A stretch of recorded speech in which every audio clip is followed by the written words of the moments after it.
How to link within Google Docs documents. So in this video tutorial, we are going to learn about some features of Google Docs where you can link within the Google Docs document.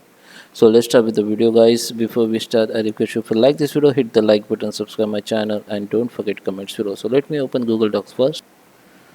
Okay, so here you can see I have simple format here for tutorial purpose. So here I'm going to show you how you can link within documents. So if you want to link this title to any text or content, so I need to just select that text like this. Okay, just right click on it, and here you can see the insert link. Okay, so here you can see the insert link. We need to go in heading and bookmarks. So we have these three headings like format documents, place cursor, and insert a table content. So I want to link this titles on this text. So I have to select the heading of insert table content for this text. So just select it. So now you can see the heading has been selected. Now if anyone click on it, it will be take you the this text or title. Okay, so this is only links. So you can also link some statistics or some image or important content. So I will show you. You can use the bookmarks. So I have some statistic here, so I have to just select the statistics, and we need to go in insert and click on bookmarks. Then bookmarks will be added on this text or object. Now you have to just click on it.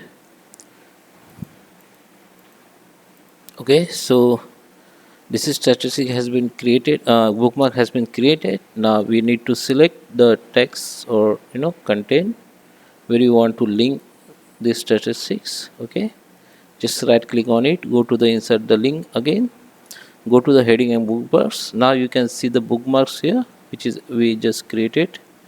Just select. Now it has been created. Okay, now you can see it will be take when we click on this bookmarks, it will be bring to the this statistics. Okay, so you can also share this bookmark link to the others, like go here, select the bookmarks, and here you can see the shareable links. Here you can see the links where you can share. Just copy the link, and this link you can share to anyone who has this permission for this document. Access permission needed. Okay, so this link you can put into the any email or PDF or your presentations. So this link will be work if person is offline or if don't have the internet. Okay, so that is the links works on Google Docs, within Google Docs. So I hope you like this video. Please subscribe me. Thank you for watching.